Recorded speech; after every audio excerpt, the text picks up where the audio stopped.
Welcome to Blockhouse Bay Baptist Church on this 22nd of August. Welcome to our online gathering as we are on lockdown. We're glad that you've joined us. I just want to begin by asking you two questions, really, can you relate kind of questions. In high school, there was a new student that came to our town and talked highly about his basketball game, about how he's going to change the team, play for the top level varsity team. And at some point we were excited but also cautious, and so we asked, can you demonstrate this? Can you show us how you play? Well, it turned out that it wasn't all that he said.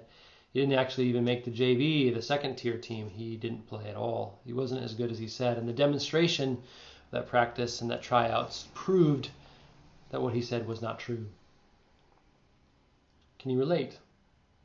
You heard someone talk a big game, but it's not as much or like what they say. Or maybe on the other side, where there is an experience where you provide a gift. For us, it typically is with our family. We take the kids out to eat, we order food, and they get it, and we ask, can we have a little bit off your plate? And there's this look of, no, this is ours. You can't have any of this. Or they've forgotten who's provided the meal for them and think that it is theirs rather than a gift. Well, as we come to Genesis 22, I think these two scenarios actually speak into the truth of the text that we're going to read. And so today we'll continue on in our Genesis series, in part because it does speak to the core of where we're at in terms of our faith and our relationship with God and what we believe about God. And so there, even in our circumstances now, this continues to bolster our faith and help us on our discipleship journey of trying to be more like Christ, as well as to offer hope to those who are around us. So take a moment, pause me, and read again Genesis 22, partly with those two stories in mind, those two questions. Okay, so you've read Genesis 22, and you might already be going, this is a difficult text. And you'd be right. You'd be right in recognizing that this text creates a lot of question and discussion and concern, actually. What is this saying about who God is? A God who invites Abraham, someone who has had faith in him, to go sacrifice his own son? What kind of God is this? And others might ask, what kind of Abraham is this? Someone who is willing to sacrifice their own son, who thinks or believes they've heard a God who would do that. Why wouldn't Abraham stand up to a God like this and choose to care for his son over listening to this voice that we might say is problematic, maybe even demonic? Well, what does the text say?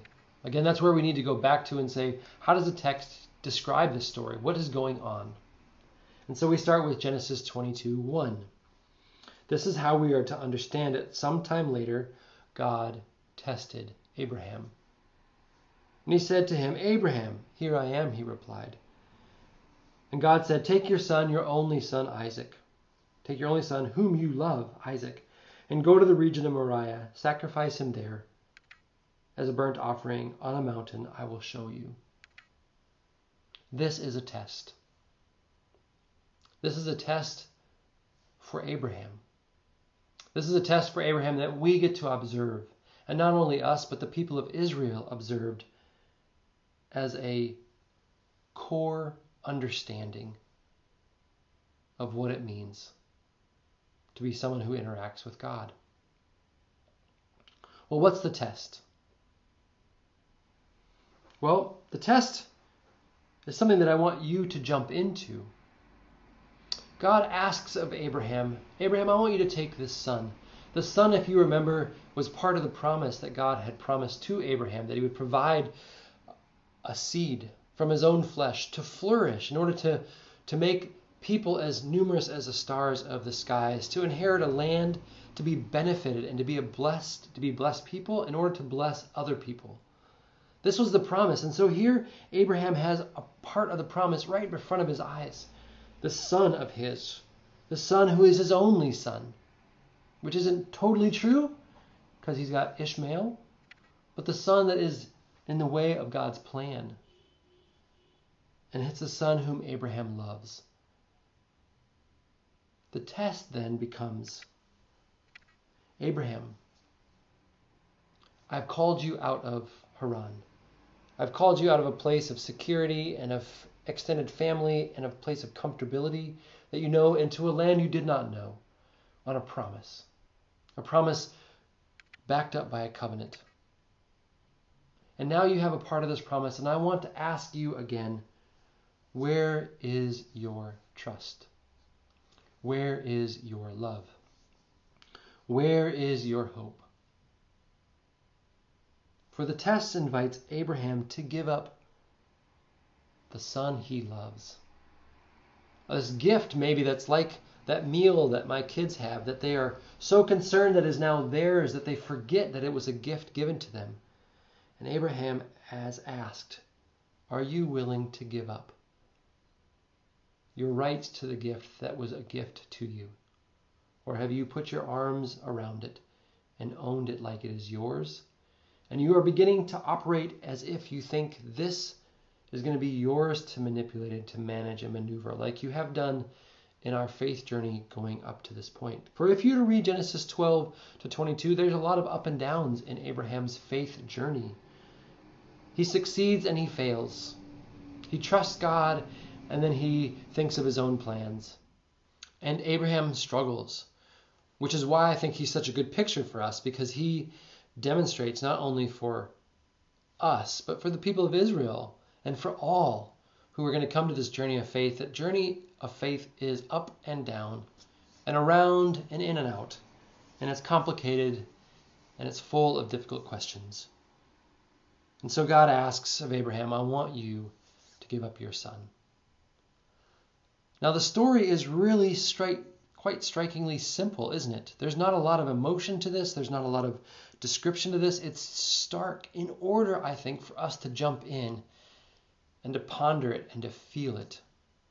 It's allowing us to feel with Abraham because it doesn't give a lot of content to what that's like for him. And so take a moment and to consider someone that you love dearly, a child, a niece or a nephew, a friend, and picture yourself being asked to lay them on the altar, to sacrifice them in order to demonstrate where your true trust lies.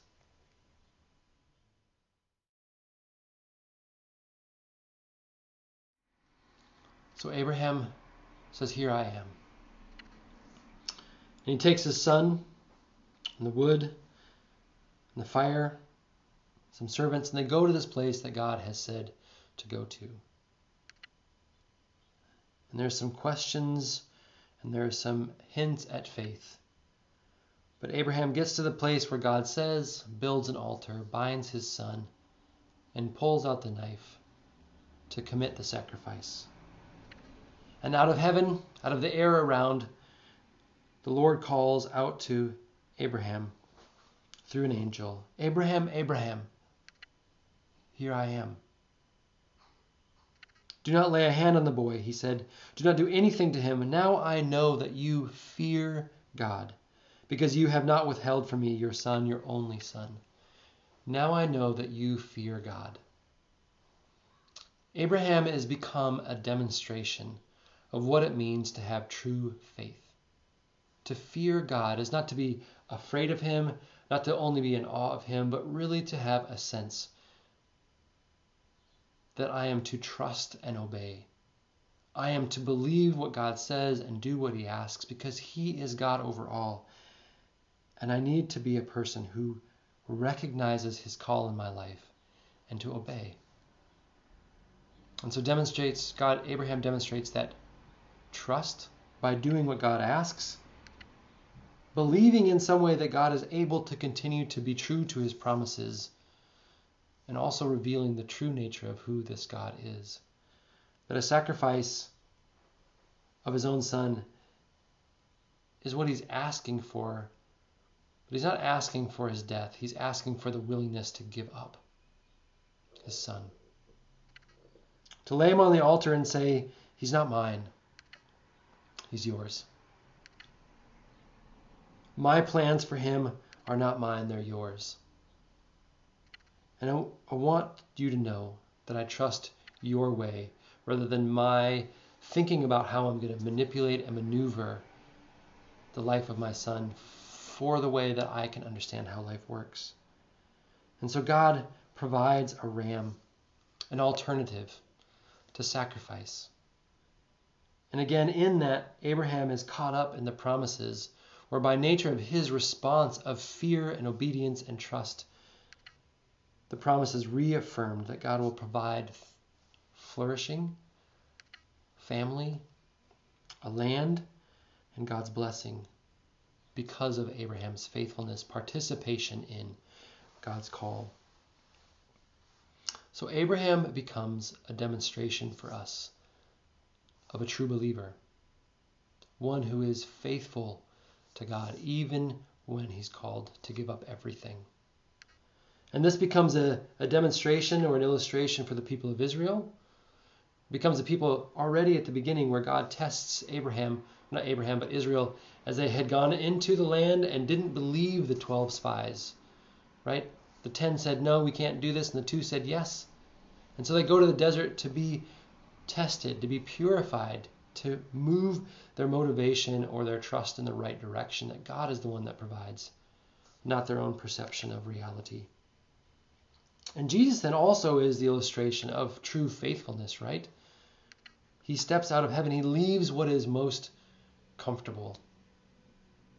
And he trusts that God's plans for his life are what he's supposed to do. So he lives according to God's ways. He prays and listens and follows, even to the point of death on the cross, that he trusts that God's plans, that he's a part of actually as well, are good and will bring about what is part of the bigger plan of God, is to bless the nations and to bless people and to free them from this wrong way of going. But isn't it true also that Jesus calls us as his followers to do the same? Jesus, in his interaction with the people as they were listening to him, he said, "Who are my family? Those who trust me and obey me, not my blood relatives." He calls people to leave their family and to love him more. They're called to leave their wealth and their riches, again, in order to follow him. They're called to pick up their cross or to lay down their life. Jesus, when he comes to us, he invites us into this same sort of journey of faith, is to lay down what we hold most valuable at his feet and say, I sacrifice this to you. In fact, in Romans 12, that's that same thing, right? Our act of worship is our living sacrifice of ourselves to do what God calls us to do. We are like Abraham on a journey of faith, where Abraham is an example of what it means to lay at God's feet what's most important, only in a way to pick it back up again, but with a different relationship to it, with our hands open, saying, these things, God, that you've given to me are now gifts I recognize, and I'm reminded that it's you and your plans that are most important. You can say, well, what are those plans, Jesus, that you have for me? Why would you want to test me? Why would you want to try me? Why would you want to force me to feel really uncomfortable, to do something I don't want to do, to lay at your feet on the altar those things that I love most dearly? Why would you do that?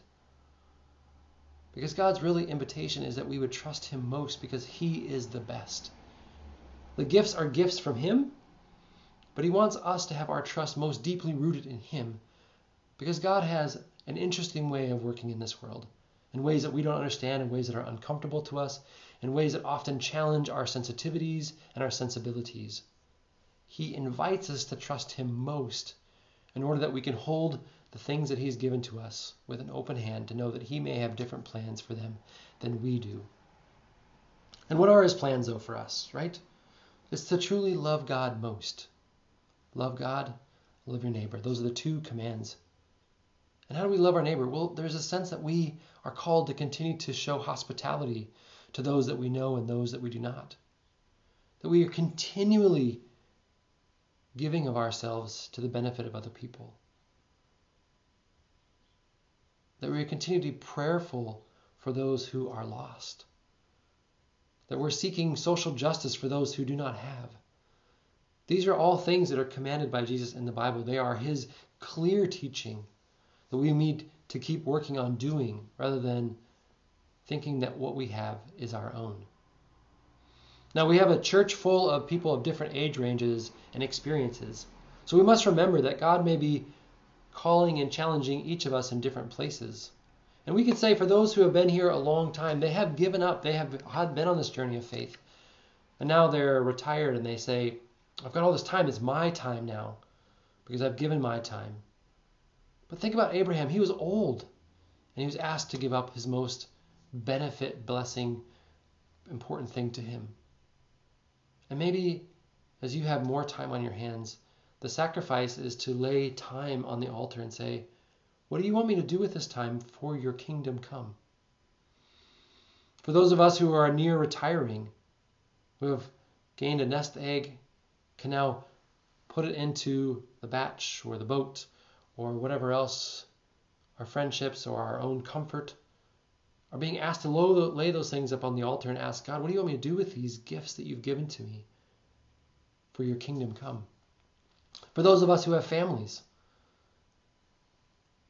where our family often comes first, are we being asked to lay that on the altar and say, God, what do you want me to do with this family? How do you want me to be your kingdom kind of come here in my family? How do I hold them with an open hand? And those of us who are yet to that stage, who are young, who are sorting out our freedoms, our times, may be asked to put our freedom on the altar. And that idea that we can do whatever we want to, we lay it on the altar and say, God, this is a gift that you've given to me. What do you want me to do? So Abraham is an example to us, not only of laying something on the altar, but also being a person who's been given back. The Lord provides. The Lord returned Isaac to him to enjoy, but also to have a different relationship. And for many of us, we will give up all these things that we have talked about, and yet God will give them back to us in a different way. And so we hold them in a different kind of tension. So I want you, and I want me, and I want us as a church to think about Genesis 22 and Abraham as a call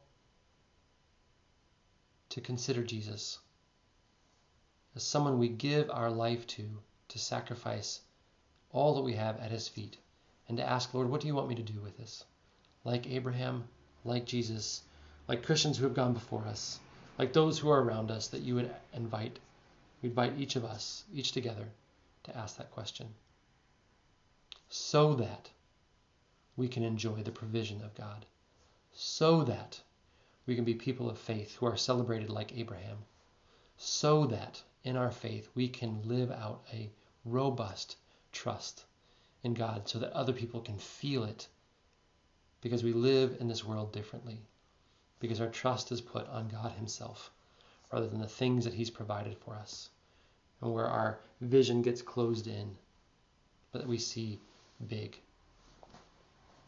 May God give us peace. May God's presence rest upon us. May God grant us great faith. Go in peace.